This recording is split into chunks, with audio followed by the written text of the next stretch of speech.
போட்டு இந்த மொட்டச்சி கடையில் கொடுத்தா கூட வியாபாரம் பண்ணிடுவா.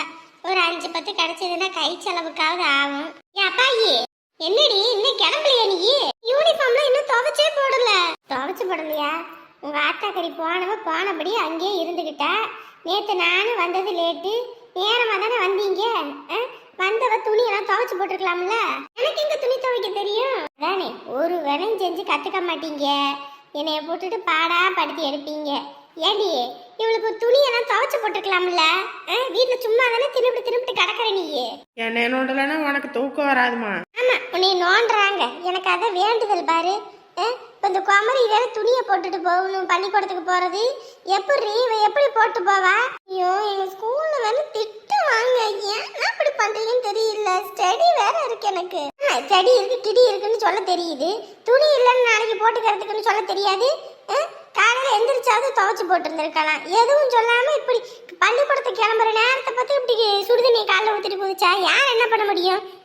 இருக்கிற துணியை போட்டுட்டு போ, உங்க டீச்சர் கிட்ட சொல்லிக்கலாம். ஐயோ, அதெல்லாம் திட்டுவாங்க. உடனே பண்ணுனா என்னடி பண்ண முடியும்? உங்க அம்மா எது இருந்தாலாவது அவ ஏதாவது ஒண்ணு பண்ண வைக்கன்னு இருப்பா. அவளும் அங்க போய் உட்காந்துக்கிட்டா நான் என்ன பண்ண முடியும்? நேத்து போட்டதை திருப்பி போட்டுட்டு போ. என்ன ஆச்சு இப்ப? ஐயோ, அது அழுக்கு, அதெல்லாம் போட்டுட்டு போக முடியாது. வேர்வை ஸ்மெல் அடிக்கும். ஆத்தாடி, இது என்ன பெரும் தலைவலியா இருக்குது. சரி, நீ பள்ளிக்கூடம் போனா வீட்டோட கடை. இன்னைக்கு எனக்கு ஸ்டடி இருக்கு, போயே ஆகணும். என்னென்ன கொஷின்ஸ்லாம் இம்பார்ட்டன்ட்னு சொல்லுவாங்க. இதெல்லாம் வாய்க்குள்ளேயும் வக்கனையே பேசு. ஆனா ஒன்று சொன்னா மட்டும் புரிஞ்சுக்கிறது தன்மை இல்லை. பழசு எது இருந்துச்சுன்னா அதை எடுத்து புரிய, அவ போட்டுக்கிட்டோம். என்ன நேரம் பார்த்தாலும் இந்த போன்லேயே தான் நீ சாவுவ. காலையில எந்திரிச்சா ராத்திரி தூங்குற வரைக்கும். நம்ம வீட்டில் இருக்க வரைக்கும் தான் போகணும். புருஷன் வீட்டில் போய் இப்படி போனை தூக்கிட்டு உக்காந்துரு, கை காலை முடிச்சு விட்டுருவாங்க. எந்திரி முதல்ல. காலையில எந்திரிச்சு போன்ல தான் கிடக்குறேன். ஒரு வீட்டு வேலை பார்ப்போம் வைப்போன்னு இல்லாம உங்க அண்ணங்கான இப்பதான் நம்ம சோறு கட்டிக்கிட்டு ஓடுறான். என்னமோ நல்ல இது மாதிரி. யார் மேலேயும் இருக்க கோவத்தை என் மேலதாம்மா காட்டுவேன். இன்னும் கொஞ்ச நாள் தான் நான் இருப்பேன், அதுக்கப்புறம் போயிடுவேன். அதுக்கப்புறம் நீ யார்கிட்ட வேலை சொல்றேன்னு பாக்குறேன். அடியே, ஏடி காலங்கத்துல என்ன பானா படுத்தி எடுக்கிறீங்க? வீட்டுல மருமம் இல்லைன்னா உங்ககிட்ட என்னால மல்லு கட்ட முடியல. துணியெல்லாம் எடுத்து ஊற போடு, எல்லாம் துவைச்சு போடுறேன் நானு. நீ போய் இந்த பாத்திரத்தை கழுவுந்தா இவளுக்கு முதல்ல ஸ்கூலுக்கு கிளப்பி விடு முதல்ல. எனக்கு பெரும் தலைவலியா இருக்குது. சரி வா, நம்ம போவோம். என்னத்தான் பண்றது? சரி, ஏதோ ஒன்று பழசுப்பட்டது எதுவும் கிடக்குதான்னு பார்ப்போம். இருந்துச்சுன்னா அதை கூட எடுத்து போட்டு போ. இன்னைக்கு ஒரு நாள் அட்ஜஸ்ட் பண்ணி அப்புறம் உங்க அப்பா எல்லாம் துவைச்சு போடும். இப்போ கூட நான் துவைச்சு போடுறது வாயில வருது. இதெல்லாம் எப்படி தான் போகிற வீட்டில் போய் குப்பை கொட்ட போகுதுன்னு தெரியல. அந்த குடும்பத்தில் வேற பொண்ணு இல்லாத வீடு. இந்த பொண்ணு தான் எல்லாமே இருந்து பார்க்கணும் வைக்கணுன்றாங்க. இவன் எப்படி அந்த வீட்டில் போய் குப்பை கொட்ட போகிறாளோ? ஆண்டவனே, என்ன புள்ள லட்சணம் வளர்த்து வச்சிருக்கீங்கன்னு சொல்லி என்கிட்ட குத்தம் சொல்லாமல் இருந்தால் சரி. ராணி, ராணி, என்னங்க வாங்க. எப்போ வந்தீங்க? நான் வர்றது இருக்கட்டும், நீ என்ன வீட்டுக்கே வராம இங்கேயே உக்காந்துக்கிட்டு இருக்க? வீடு வாசம் ஒன்று இருக்குன்றது ஞாபகம் இருக்கா இல்லையா உனக்கு? ஏங்க, நேற்று என்ன நடந்துச்சுன்னு தெரியாம பேசாதீங்க.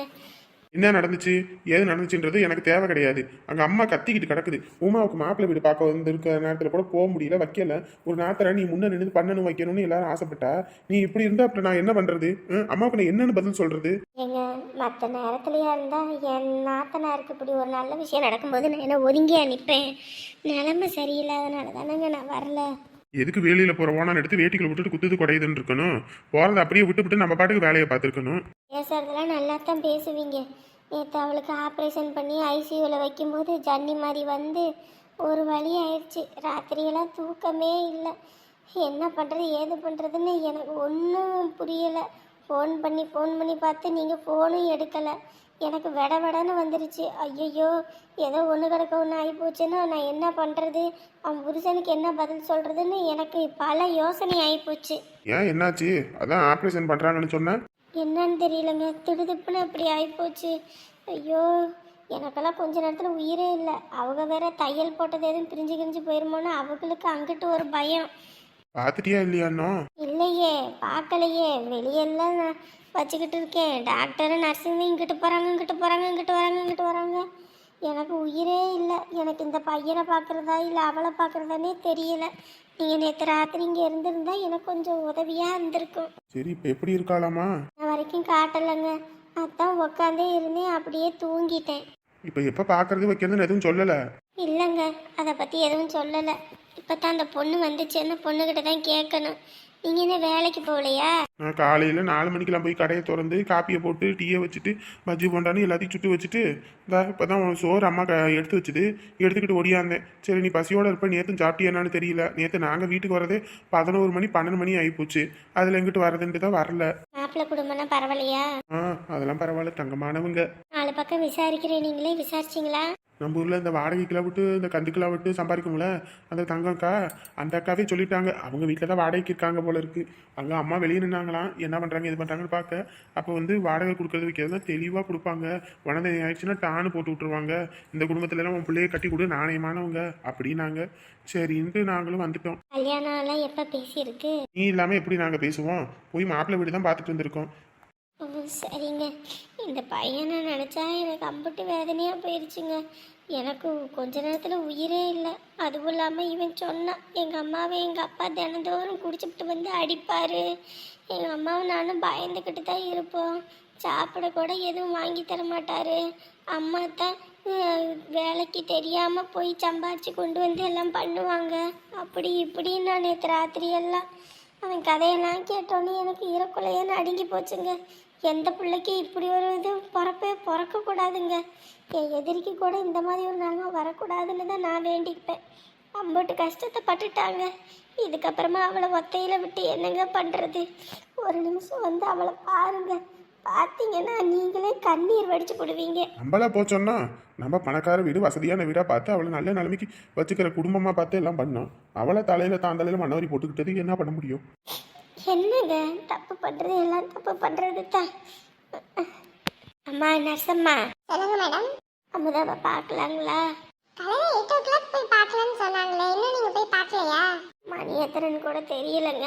சரி போங்க, போயிட்டு ஒரு 5 minutesல வாங்க, சரிங்களா? சரிங்கம்மா. அரவிந்து கேரியா எந்திரி, அம்மாவை போய் பார்க்க போகலாம். அம்மா வந்துட்டாங்களா? அம்மா உள்ள படுத்திருக்காங்களா? போய் பார்ப்போம், சரியா? எந்திரி. அது வந்துட்டீங்க, வாங்க பிள்ளைய ஒரு எட்டு பார்த்துட்டு போங்க. நான் வரல. நான் வந்து என்ன பண்ண போகிறேன்? உங்களை வந்து உங்கள் தங்கச்சின்னு சொல்லி உறவாட சொல்லலை, வந்து ஒரு எட்டு பார்த்துட்டு போங்கன்னு தான் சொல்கிறேன். நான் வரல.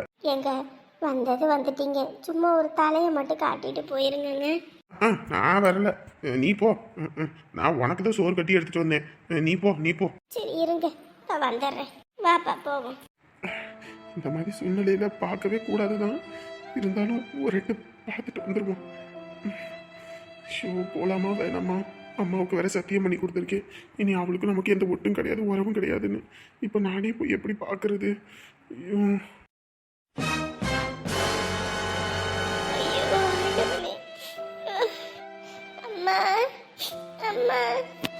அம்மா மயக்கத்தில் இருக்காங்க, எழுப்பக்கூடாது, சரியா? அப்படியே பார்.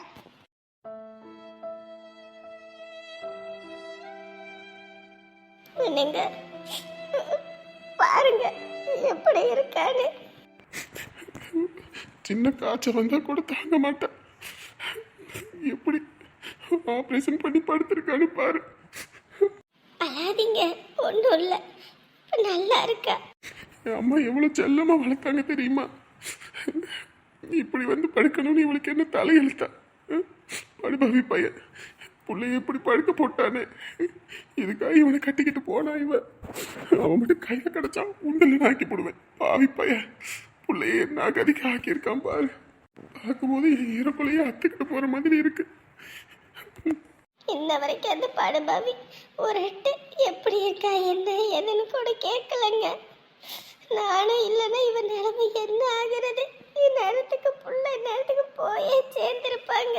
அவன் வீட்டில் கூட இல்லையா? தெரியலங்க, நான் போகும்போது வீட்டில் இல்லை. நான் போயிட்டு பையனோட போய் ஆதார் கார்டு அந்த காப்பீடு திட்டம் எல்லாத்தையும் எடுத்துக்கிட்டு வந்துட்டேன். அப்போ கூட வீட்டில் இல்லை. காதல்னு போய் எங்கிட்ட வந்து நிற்கிறா பாரு. ஐயோ ஆண்டவனே, பிள்ளைக்கு ரொம்ப காயமா என்னன்னு தெரியல. அப்புறம் பயிரெல்லாம் கிழிச்சு தான் எடுப்பாங்க. ஐயோ சின்ன வயசுல வெங்காயம் உரிக்கும் போது கண்ணெல்லாம் கலங்கினா வெங்காயம் உரிக்க விட மாட்டேன். ஒரு தடவை அப்படித்தான் வெங்காயம் நறுக்கிறேன்னு சொல்லி கையை அறுத்துக்கிட்டான். சின்னோண்டு ரத்தம் வந்ததுக்கே அந்த அளவுக்கு துடிச்சு போயிட்டா புள்ள. ஆனா இன்னைக்கு இப்படி வயிறு கிழிச்சு இப்படி எல்லாம் படுக்கணும்னு இவளுக்கு என்ன தலையெழுத்தா? என்கிட்ட கோவப்பட்டீங்களே, பிள்ளைய விட்டுவிட்டு இங்க வந்து உக்காந்துருக்க. நமக்கு துரோகம் பண்ணவளுக்கு நீங்க இப்படி ஒரு சூழ்நிலையில எப்படி என்ன விட்டுட்டு வர சொல்றீங்க?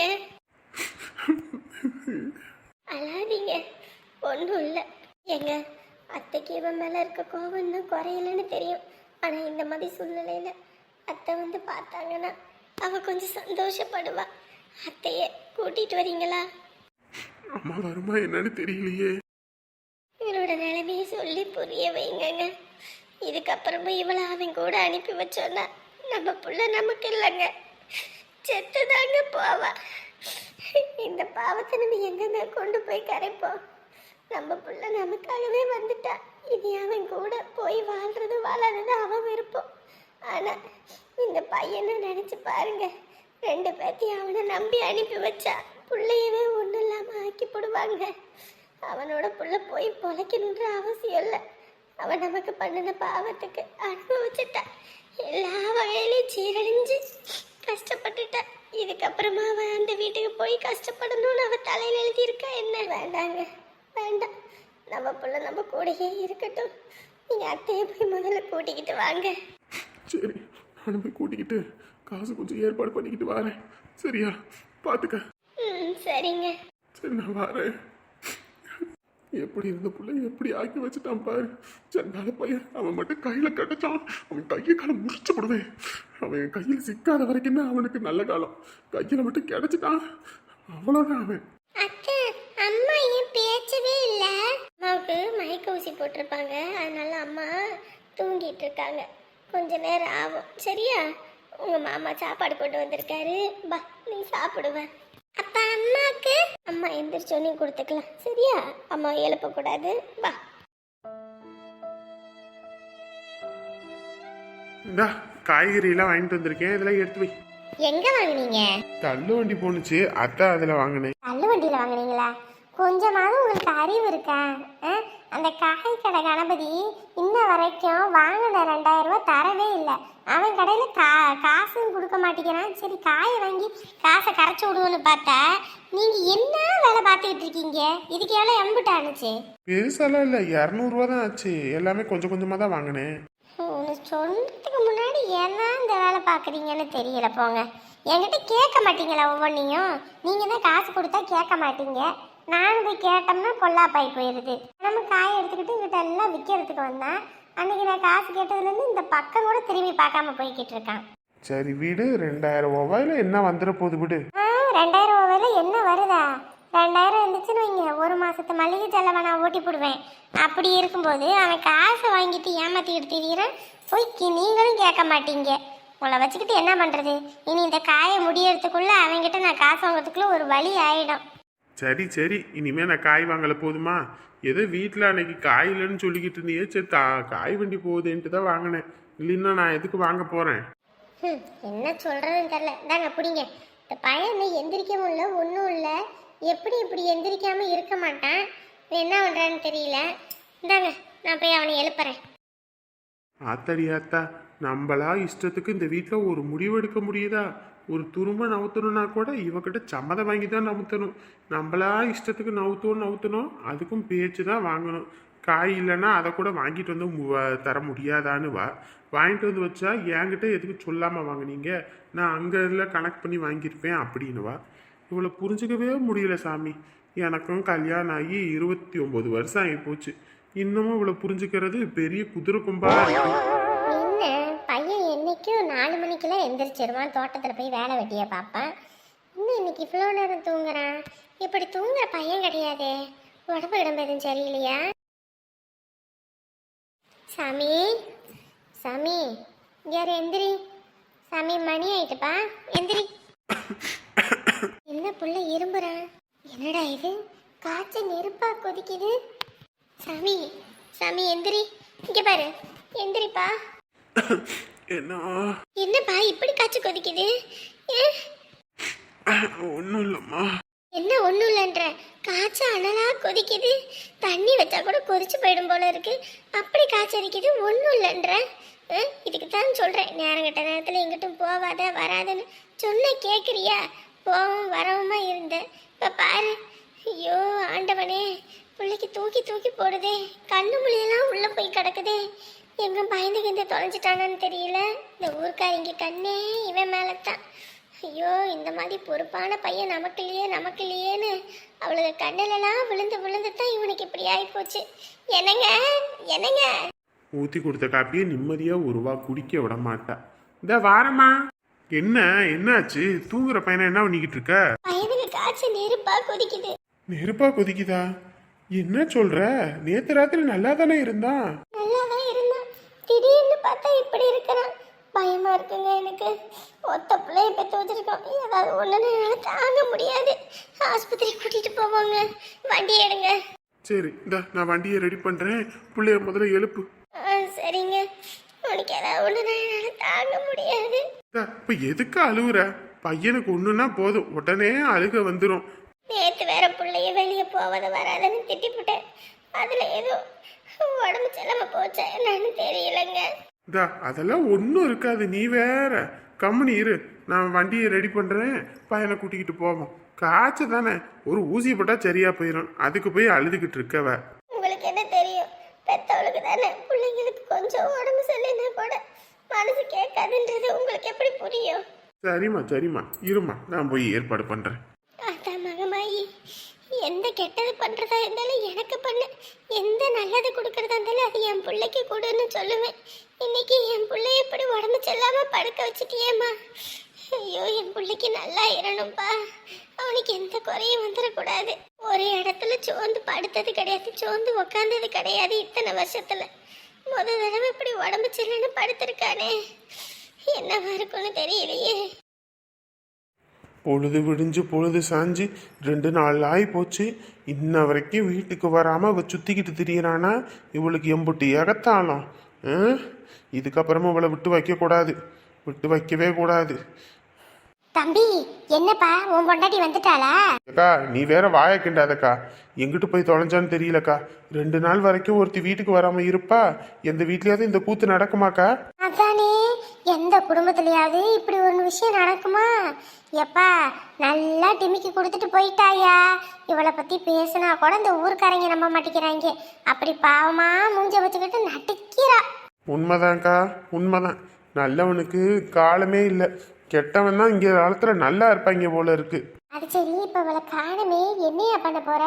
அவ்வளோதாக்கா, இனிமே இவளை பொத்தி பாதுகாத்ததெல்லாம் போதுங்க. இனி இவளும் வேணாம், இவ பிள்ளையும் வேணாம். 2 பேர்த்தையும் தலை முழுகிட்டு நான் என் வாழ்க்கையை பார்க்க போறேங்க. எதுக்கா இவங்களுக்கு சம்பாரிச்சு போட்டுக்கிட்டு இவளுகளுக்கு நான் இது பண்ணணும்? இனிமே யாரும் எனக்கு தேவையில்லைக்கா, யாரும் எனக்கு தேவையில்லை. என்னப்பா இப்படி சொல்ற? அவன் மட்டும் அங்க சந்தோஷமா இருந்துகிட்டு நீ மட்டும் இப்படி துக்கத்துல இருக்காமா? அதுக்கு என்ன பண்ண சொல்றீங்க? அவ எங்க போய் தொலைஞ்சான்னு தெரியல. போலீஸ் ஸ்டேஷன்ல போய் கம்ப்ளைண்ட் கொடு. இல்லையா, இப்படியாப்பட்ட பிள்ளைய பெற்று இம்பிட்டு தூரம் வளர்த்தாகல, அவங்க வீட்டுல போய் நல்ல சண்டைய போடு. என்னக்கா சொல்றீங்க? ஆமையா, உங்க ஆத்தா மண்டைய போறது காரணமே இந்த குடும்பம் தான். இதுதான் உனக்கு சரியான வாய்ப்பு. அவ தான் உனக்கு டிமிக்கி கொடுத்துட்டு போயிட்டா. அந்த குடும்பத்துல போய் சந்தி சிரிக்க வை, நாரடி. அப்பத்தான் அவங்களுக்கெல்லாம் உரைக்கும். அதுங்க முகத்துல எல்லாம் முழிக்கவே கூடாதுன்னு இருக்கேன்க்கா. மறுபடியும் போய் அதுங்க மூஞ்சில போய் முழிக்கணுமான்னு தான் யோசிக்கிறேன். இங்க பாரு, அவங்கள சந்தோஷமா இருக்கணும், நீ இப்படி கஷ்டப்பட்டுக்கிட்டு இருக்கணுமா? அந்த குடும்பத்தை நார் அடிச்சிரு. அப்பதான் அவங்க இனிமே உன் வலிக்கே வரமாட்டாங்க. அது மட்டும் இல்லையா, இப்படி பண்ணுனாத்தான் இன்னொருத்தர் யாரும் நம்ம ஊர்ல இந்த மாதிரி தப்பு பண்ணணுன்ற எண்ணமே வராது. இல்லைன்னு வையி, ஒருத்தர் பண்ற மாதிரியே எல்லாரும் பண்ணணும்னு தோணும். ஒரு மாட்டுக்கு ஒரு சூடு. நீ போட்ட போர்ட்ல தான் அடுத்தவங்க எல்லாம் திருந்தி நல்லபடியா வாழுவாங்க. போயா போ. கல்லானாலும் கணவனே, புல்லானாலும் புருஷன்னு சொல்லுவாங்க. ஆனா இவ கல்லான கணவனுக்கே கள்ளத்துக்கு போட்டு போயிடுவா போல இருக்கே. நீ போயா போ, அவங்க வீட்டில் வச்சு 4 போடு, அப்பதான் சரிப்பட்டு வருவாங்க.